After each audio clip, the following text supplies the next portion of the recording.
1:35, Jody Vance with you this weekend for Simi Sara. Got to tell you, it's happy in the studio. I've got Dr. Carla Fry and Dr. Lisa Ferrari in studio currently taking selfies, and they're very happy about it because it's International Happiness Day. In 2012, the UN adopted a new global day focused on bringing more happiness to the world. It's coordinated by Action for Happiness. It's a non-profit with members from over 160 countries. So apropos, Dr. Fry, Dr. Ferrari, two local psychologists whose practices focus on positive psychology. They're the authors of Gratitude and Kindness, a modern parent's guide to raising children in an era of entitlement.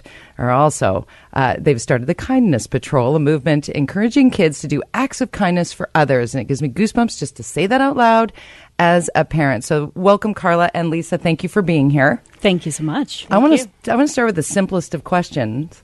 What is happy? Wonderful place to start. You know, traditionally, we've just thought about whether a person has a smile on their face or not, whether their life's going the way they want to or not, and in the moment, whether they're having a good time. What we're understanding more and more now about taking a look at the science behind happiness and life fulfillment is that we're looking for a nice, long, sustainable chunk of life which we call happy, which isn't always sitting around with a smile on our face. And, you know, as we're learning more and more about happiness, it's changing. What we considered sort of the old happiness was just needing that feeling of reward. Mm-hmm. Today, people are wanting to feel supported at work and by people. Like, that's a really important element. Be heard. And be heard. That support is really important. And living a life that has meaning. Mm-hmm. Whether it's at work, in the family, individually, doing things, feeling things that matters. So what we're not talking about is having that big super grin all the time. It's being able to figure out in the sad times, in the difficult times, how to bounce back and be resilient and be okay in spite of those. Focus on the good and bounce back from the bad. That's what we're talking about today. And that's interesting because when it comes to specifically, let's talk about kids, because a modern parent's guide to raising children in an era of entitlement, like gratitude and kindness and happiness.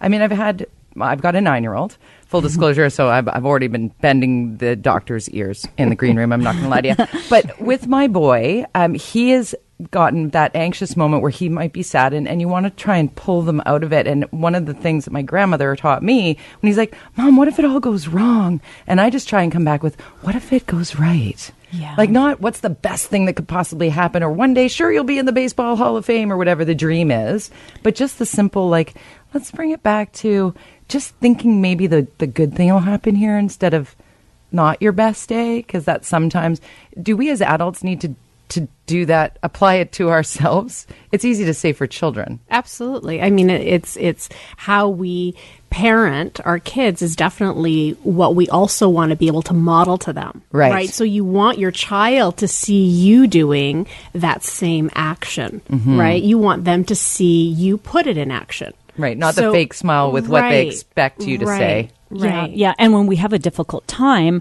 it could be something so small as stubbing our toe or somebody cutting us off in traffic, stopping and saying, you know what, I'm really cross. I'm not pleased about what happened. But here's the thing. I want to shake that off. I want the rest of the afternoon to be better. So what I'm going to do is I'm going to sing this crazy song that always makes us happy. I'm going to grab a tea.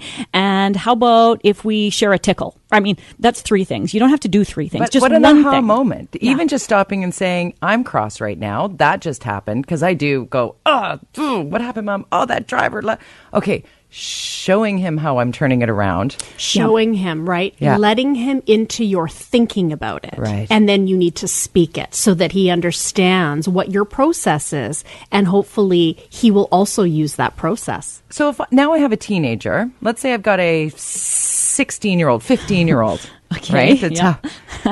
We're laughing over here already. They want the iPhone 7. Yeah. They got the 6. Yeah. Give me the 7.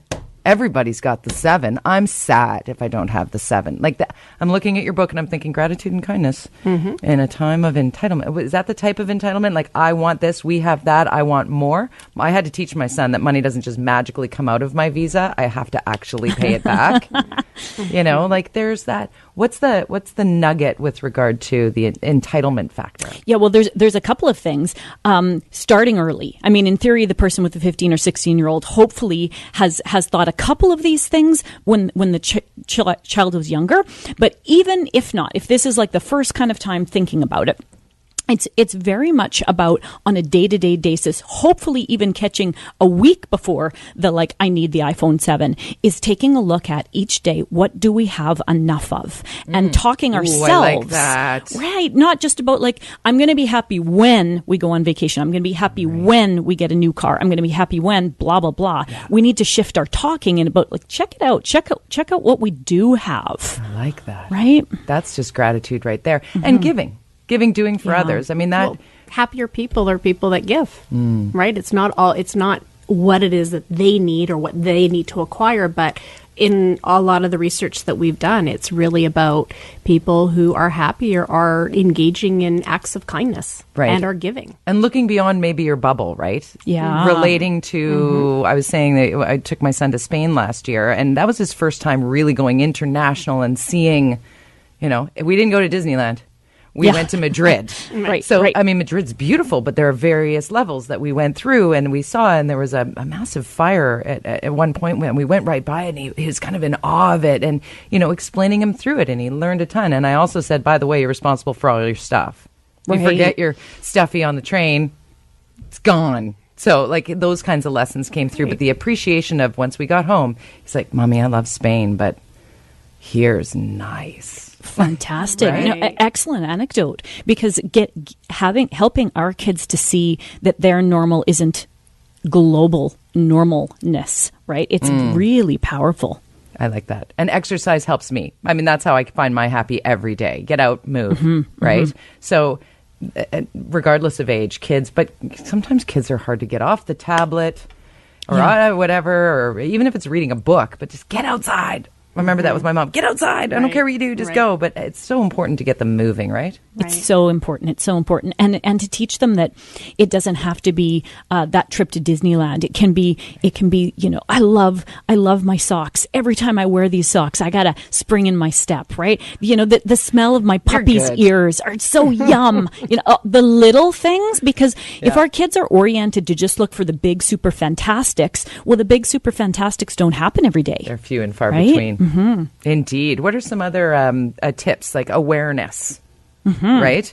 Well, I mean, we know if you look at the World Happiness Report, we're not doing too bad in the whole world. We're number 7. The Scandinavians are just ahead of us. Yeah, Jody's got the whole printout right there. Yeah. And that social connectedness is a primary, and figuring out ways to be able to do little tiny bits of good, whether the person for the greater good, and whether you're recognized for it or not, or where the person even knows that you did it or not. Our kindness patrol kids that we take out each summer are tickled sideways to write positive sidewalk chalk messages, to run up to strangers to say thank you for opening the door.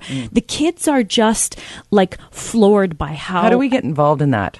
Oh, okay. Well, you can drop by any of our social media, really, and let us know. We're going to be meeting on May the 28th to take over Vancouver, and Real Parent Lab is how you get a hold of us on Twitter, but on Instagram we're on at Clinically Happy. I love this. It's Dr. Carla Fry and Dr. Lisa Ferrari in studio with me, and they've co-authored Gratitude and Kindness, a modern parent's guide to raising children in an era of entitlement. Ladies, thank you so much. You have to come back and visit us again. 100%. I've had 5 aha moments in the last 7 minutes. That's exceptional. I'm going to use those things and hopefully have a happier child as a result. Thanks for being here. This is News Talk 980 CKNW, Vancouver's News.